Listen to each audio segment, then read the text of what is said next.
Happy Thursday, everyone. Grab your cup of coffee. You might need a pillow and blanket for this video. It is over 46 minutes long. Sorry about that, but I have been asked numerous times to do a coring video, and you can't do a coring video without prep work. So I want to share that with you as well. My husband is rounding this blank with a chainsaw. We could do it on the bandsaw, but he really loves running chainsaws, and who's a girl to argue with that? So I will let him continue this on. I do want to let you know that if you watch this video all the way through, I will jump in here sometime. I'm not exactly sure when, and do a voiceover with a word that you guys can enter in the comments. That word I'm going to use for a random drawing. And I'm starting to do this. I did one, it's been several videos back, and Copper Owl Wood Turning was the one, Rob, who won that random drawing. So please listen for that keyword so that way you can get entered into my next week's video and see what you can win.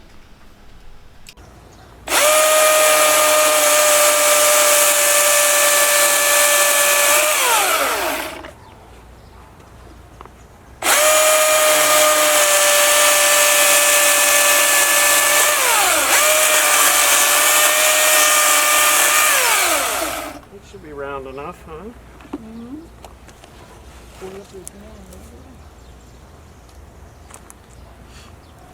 He can make circles. Look at this grain. There you go. Perfect. Beautiful. On to the next.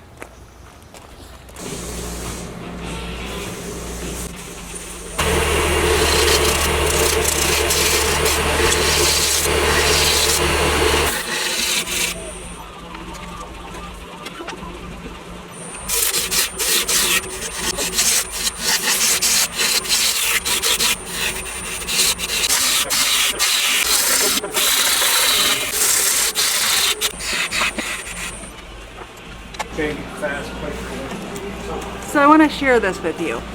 A 3/4 inch gouge makes shavings like this. And for big jobs, using a big 3/4 inch gouge makes lightweight of any big project that you are turning. So I'm using my Doug Thompson 3/4 inch lathe master for this. I don't know if you can see the, and I tell you what, it makes getting everything ready to go for coring so much faster. So if you don't have a 3/4 inch bowl gouge, a big boy, you need to get one. Just saying. Okay, let's get coring. And this is the one-way coring system, which I'm sure if you turn wood, you're well aware what it is. There's the McNaughton, the Bull Saver, and the one-way. We chose the one-way. And they make it for different size lathe beds. This has a 22-inch swing, so this is set up for a 22-inch base. First step is putting your base plate on. First thing I'm doing is attaching the base plate.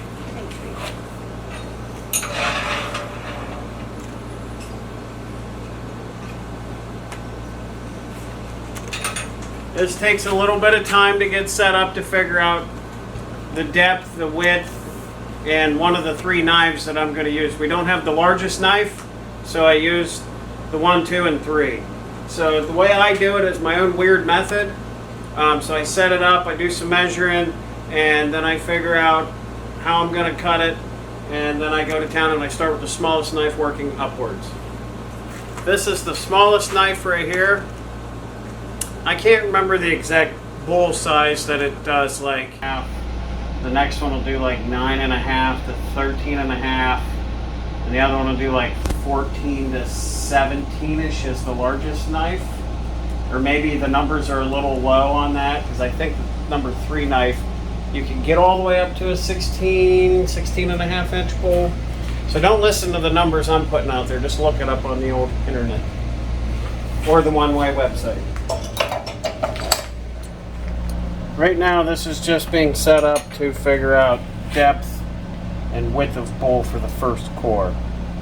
Generally you want to get this small one in here, and it's not waste, but it is very small and sometimes hard to figure out what to do with. That's why I leave it up to her. She's good. You use a carpenter's square. You can use a block of wood and cut it for each knife, for each width of bowl, for the distance you want to start with a specific blank. But I just measure everything. And I use the square in here to make sure that my base plate is squared to the lathe bed. And you can see it's not, where I had eyeballed it. So I will unloosen the base and square it up with the square against the side of the lathe bed. Then I will snug it down, and you want to make sure that this post here is fairly centered in the center of your lathe bed. And you have to, if you do any coring, you have to get one of these Core Pro cutters. These are awesome. Nothing against the one-way carbide cutters that you can resharpen, but this thing is a beast all on its own. I hope that that tenon holds, because yesterday it didn't. I think it'll be just fine. You can use a Sharpie if you want here, but sometimes the cutter's just as easy to use. This is just for reference, and it may not even work out. Because what I like to do is you measure the distance from the very center of your center post to the outside of your cutter, and on the small one it's right at 5 inches. So then what I do is use my super ingenious, well thought out block of wood, and I center it up on the post right here to get a good measurement. I'm actually a little far forward. So right there, and I know that this is 5 inches. So then what I'll do is I'll measure 5 inches here, and it's going to leave right around a little 2-inch in depth bowl that will be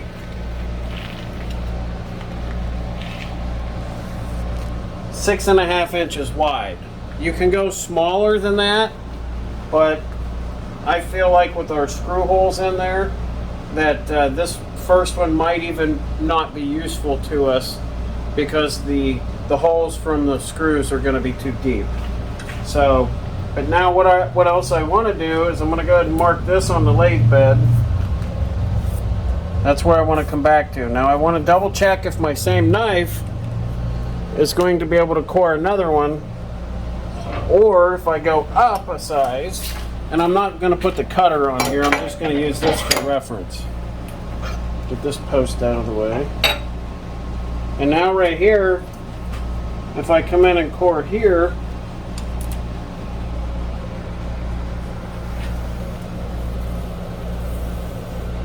that'll give me that particular size bowl. It's about 9 3/4 inches. But once again, you have to measure from here center over to the outside of the cutter, which is going to be just over 6 inches. So we'll call it 6. Then I come back to my super ingenious tool that nobody else can make. And then I measure back 6 inches. So at this point, the first one's going to stop right around here. Okay, so that's only going to give me a 1-inch bowl, but if it's 10 inches wide, it's under, that will leave a perfect size bowl. That'll be more than 10% of the diameter. So now we have it figured out that we don't even need to move the base for the second knife. Now I grab the big boy and I come out here, and I think this is going to make a little bit too thin of a bowl, but this one's going to be for reference.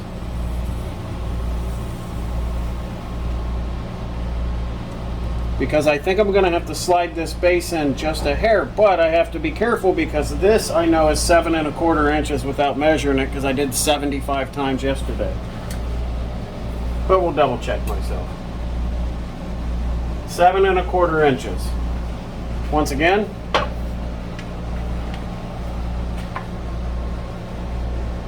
Your trusty one-of-a-kind measuring gadgets? it is. We'll come down, and that's really close. This is just all for reference. It doesn't have to be precise. Now this is going to be too thin down here for this particular size of bowl.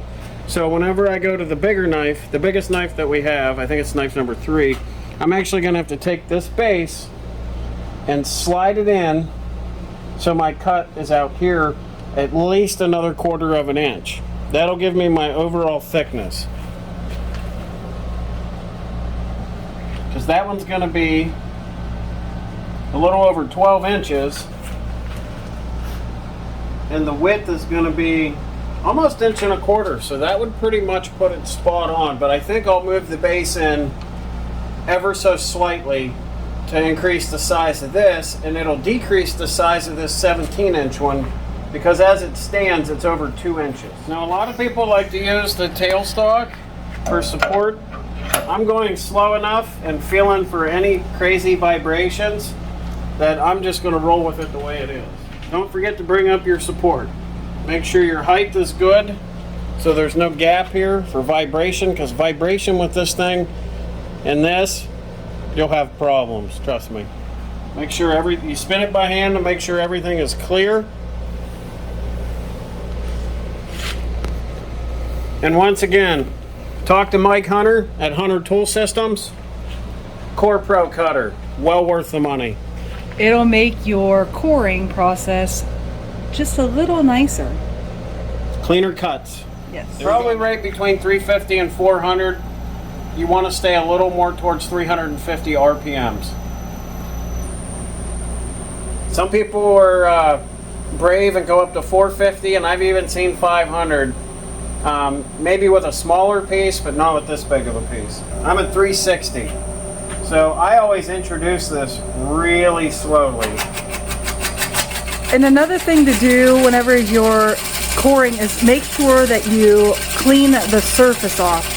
That way it's not uneven. So that way when you're introducing your cutter to your piece, it's going to introduce at the same time than rather have it wonky and it cuts here and there. It just makes it easier and cleaner. Very, very light pressure at the moment. We had one fly off yesterday. The tenon broke, and I was probably applying a little too much direct pressure. And I can feel it starting to bounce already.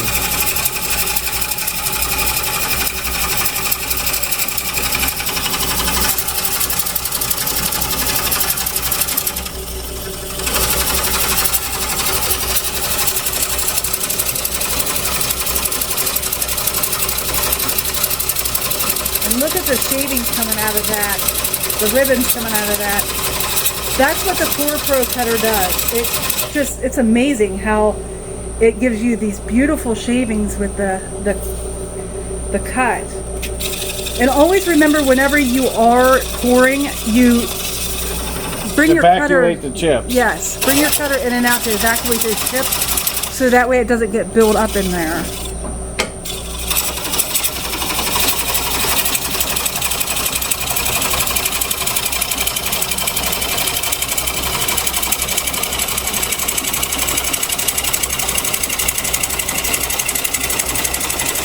You can be brave and try to go all the way in through without moving your support, but I highly recommend, they make it for a reason, use it. And I know I get a lot of comments about why didn't I core that piece? Well, because those pieces that I normally don't core, there's reasons behind the reason why I don't do those. They might have occlusion, or they just might not be big enough, or it might not have it might not be worth my while to core. Like a piece like this, I mean, this is a beautiful piece of black walnut, and I have to thank my buddy Dan for this. And Wood Pimp. And Wood Pimp. Can't forget my Wood Pimp. I mean, this is a gorgeous piece of black walnut. So this definitely is a coreable piece because of the size, and just, it's a solid piece of wood. There is just no issues with it whatsoever. And I don't do a lot of resin work. So with that being said, these are the kind of pieces I like to core because I don't do resin work. Now, if it was a a really, you know, lavish burl or something like that, and it had some inclusions in it, definitely I would spend the money for resin to make sure that that piece got everything that it needed. Or if it was a custom order. Yeah, or a custom order, I will do resin work for that. But other than that, this is my kind of work right here. And one thing too, when I pull this out to evacuate and I clean the cutter off, there's still more shavings in there. I always go in and pull it back out until I feel like there's no shavings in there like that, and now I can introduce it back into the wood without jamming it, because as soon as you jam it in there, you're going to have problems. It's just going to pack those ribbons in there really tight. And cause it to fly off the lathe. Exactly. You don't want that. Because actually the piece of wood that flew off the lathe yesterday, we cored all these yesterday, and it was this piece here, this big piece, that actually flew off the lathe and hit my husband's arm. So, I mean, you definitely got to be very, very careful with the coring process. Well, explain to them about proper chuck size. Okay, so and big tenon. So this is my fault. Okay, so yesterday when we was doing the coring, I did a bigger tenon, which didn't fit my biggest chuck. And so I figured, oh well, you know, this bigger chuck is normally the one we use for coring, which is really what you want. You want that bigger tenon. I ended up, my tenon was too small, and I ended up using my smaller chuck with the jaws, and I figured, oh well, you know, it'll still hang on there. Well, he introduced a cut within, what, 30 seconds? It flew off the lathe. 10 seconds, it flew off the lathe and smacked him in the arm. So, tenon size is very, very important when you're coring. So, the bigger the tenon, the more meat it's going to be holding on to. And use a double shoulder. And use a double shoulder. Always, always, always use a double shoulder. I hope this video is helping you guys. If it is, don't forget to give me that thumbs up. And if you're new to my channel, please consider subscribing and hit that notification bell so you never miss out. And if you want to see more of my husband doing some turning with me or coring or just anything, knife work, let me know. And we'll try to share as much on my channel as we possibly can. Maybe throw out some content that you would like us to do. See, there's something in there. Just did this yesterday. I'm pushing pretty hard, and I am not pushing harder. It is not wanting to chip away any wood. So that means there's it's packed in there. So we have to stop the lathe and clean that out because we're not getting a cut. You know what? It's loose enough now at this point. I checked it. Watch it wiggle. Okay. It's going to have a little bit of a break at the bottom because it's a little thicker, but... Nice. And this one is usable. Yes. This is a very usable little bowl. And don't forget to change out your support. Yes, it's very important to change your support for your cutter because each cutter has its own support.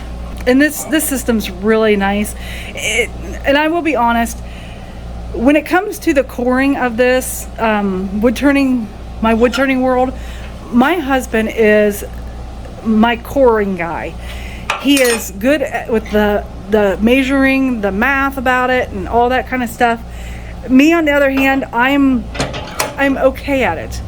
So if you want the job done, I get my husband. If you want it to take forever to figure it out, then I'll ask myself. But other than that, he is my go-to coring dude. And he's pretty cute too. So that's a plus. I wouldn't go that far. I know that I already checked this, but I'm going to check it again. I believe that this bowl is going to be just over an inch. The width is going to be 9 3/4. So that gives me 10% plus of the thickness of the diameter. And fairly soon. Don't know a time frame yet, Miss Tanya's going to have a new lathe. In addition to this Grizzly. So yes, if you are one of my YouTube subscribers and one of my viewers, if you live close enough to me, maybe you can come and turn with me. That would be wonderful.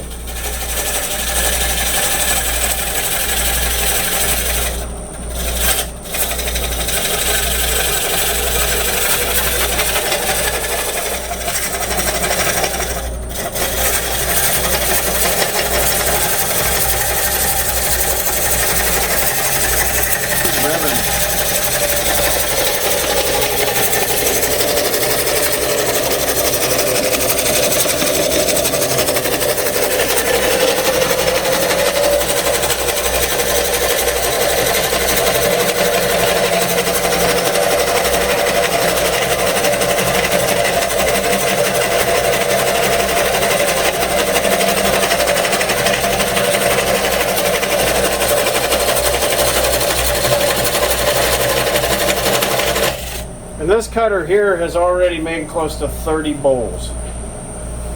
Maybe a few more, but I think it's right around the 30 mark. Don't forget, move this support. You think you don't need it, you do. I've learned my lesson a few times over thinking that I don't need to move it in. Move it in till it bottoms out, and then pull it back out ever so slightly. And you don't need to crank this down, because I have found it needs to be tight, but I have found if you crank this down too much, it will move your entire base. Now look at this right here. I need to move my support. I feel that that is not right. If you look on the inside, you'll see how off it is. Go over top of it. See how there's this big open area of the support? To me, that's not enough. I need to pull it back. I know it sounds minuscule, but now it's flush with one another. That'll give me much more support as this thing's cutting. Okay, and then you always want to spin this and make sure it's not dragging entirely too much. Right around 360. Introduce it slow. See, it got rid of a lot of the vibration I was feeling.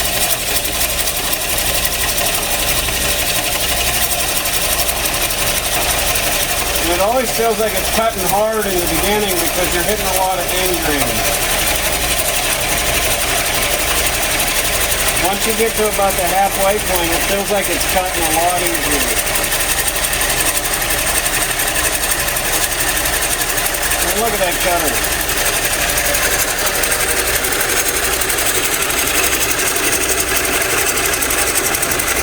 And once you see the chips not coming out quite so much anymore, then you have to start evacuating.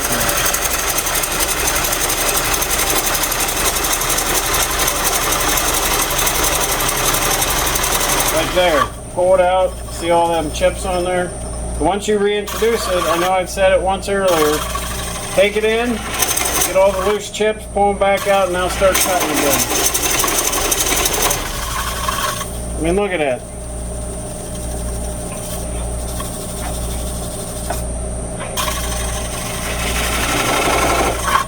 See, I pushed them in there and welded. And yes, I want to cover something.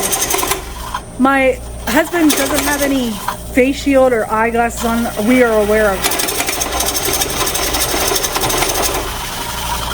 And yes, it's very important to wear eye protection. It's wrong. You wear eye protection and a face shield when working with anything that you're turning on a lathe. You know, safety first. But I have a contrary husband. I am not promoting that. Yes, Tanya's right. Should always wear all the proper PPE. I deal with that at work on a daily basis. This is my choice. Maybe not the smartest choice, but I'll deal with any consequences as I would earn them because I've chosen not to. So let's get back to core. 370. Now, during the coring process, do you notice that you can increase the speed as you're removing bowls? A little, yes. Okay. As you're lightening up the load that's spinning, but you still don't, I mean, I wouldn't go over I would absolutely not go over 450 RPMs. I don't even like going over 400. So to me, I think 400 is a good number. Okay. For beginners, maybe try 350 and stick with that. We're no pros, we're no experts. I will reiterate that. This is what we've We're just learned. a couple buddies working in the shop together having fun. Yes, exactly.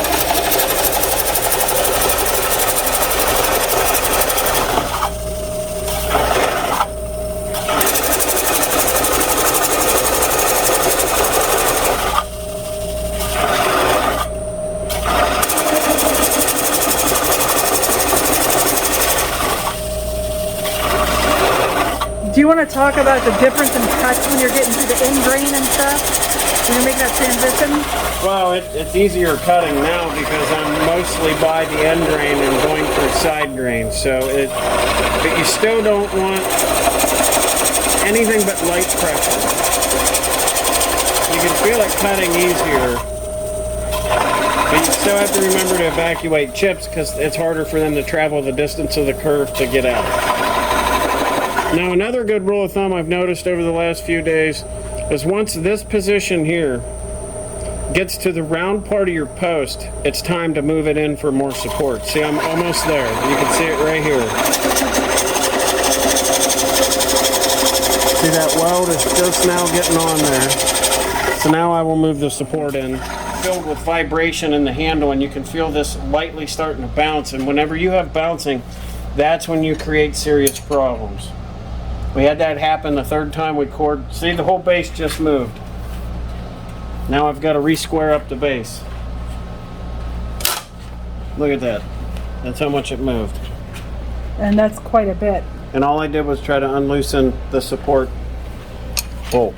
And that's not, that's funny because this doesn't have anything, it doesn't even hold on to the bed of the lathe. That's just holding this in place. So it's moving that whole support system, which I think that's something that could be worked on because your base shouldn't move if you're just loosening this thing. See, and now I have to recenter this. Snug it just a little bit to see. See how it's still hitting over here on the inside? So no, I still need to move a little bit more this way.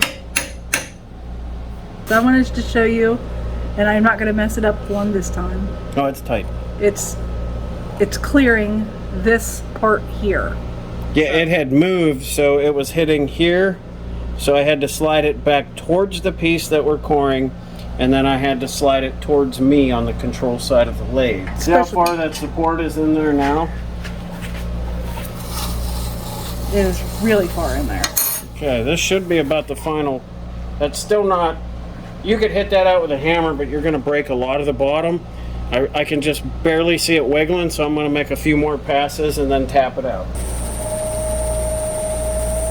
We're at 370, 380, ooh.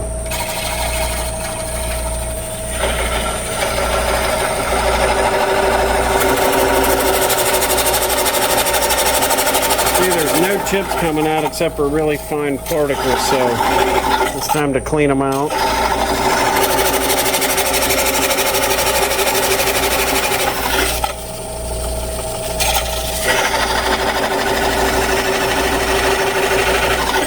Caught on some chips.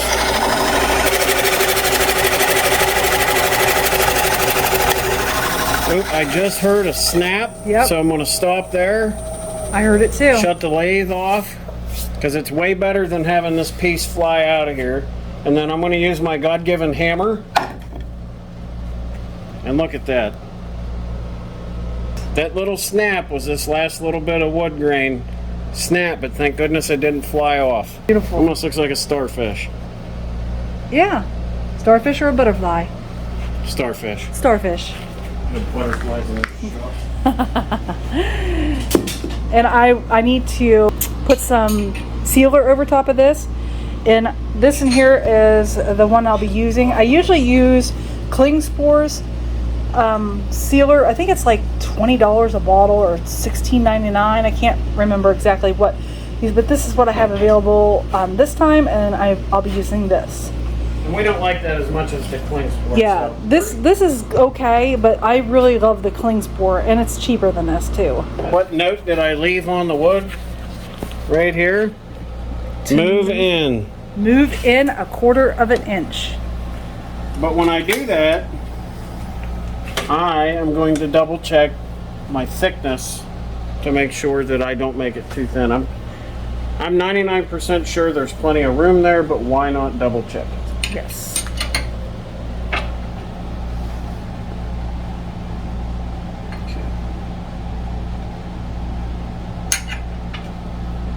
By moving in, that should have moved this cutter out a little bit. And it did, but not very much. So I'm going to give it another 1/4 inch and then check it.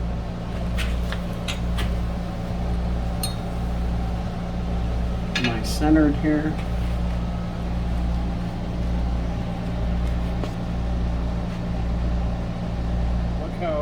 Look how much more of a bowl we're gonna have. This cutter should stay just on the outside of this line. Now 370, 380. All right, nice and easy.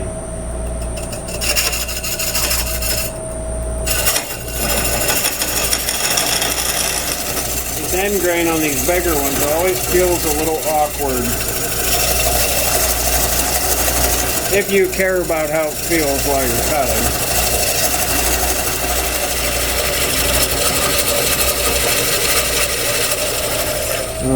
See, it's getting me bound up. You see them real fine ones in there? Just making a very little bit of contact, so. Ooh, see, I went a little too greedy right there.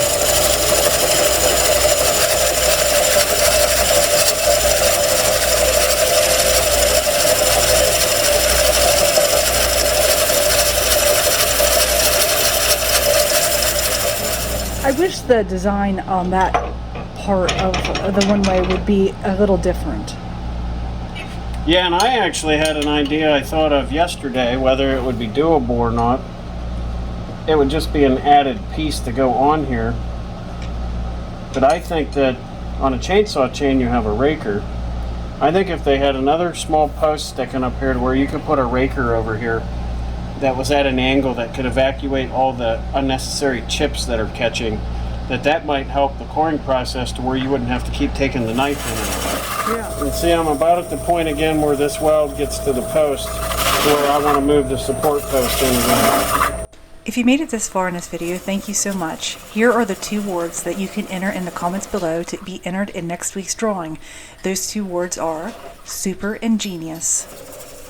This will be my last cut and I'll move it in. We got it about halfway forward. Yeah, look at all that.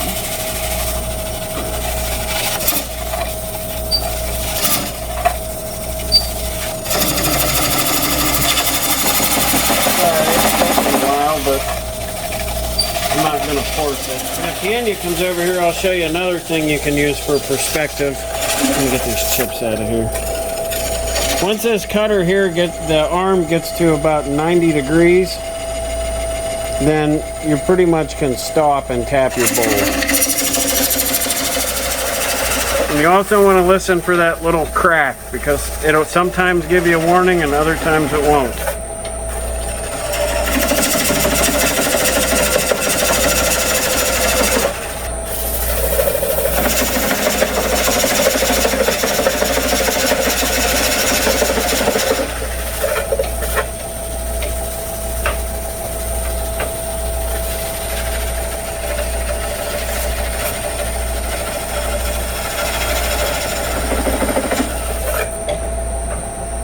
We got it down just a little bit too much. We're almost there.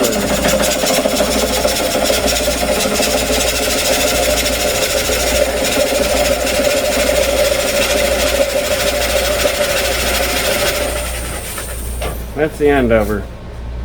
Let's see if she wiggles. Oh, look at that. Zoom in. Oh yeah. God-given hammer. Don't try this at home. And this coring process is done. All I have to do is seal it. All right, guys, I am going to get my bowl of sealer. Oh, another thing that I do is I take a black Sharpie and I will write on the outside of the bowl on the rim what it is and the date it was cored. So that way it gives me kind of an idea. And I'm not going to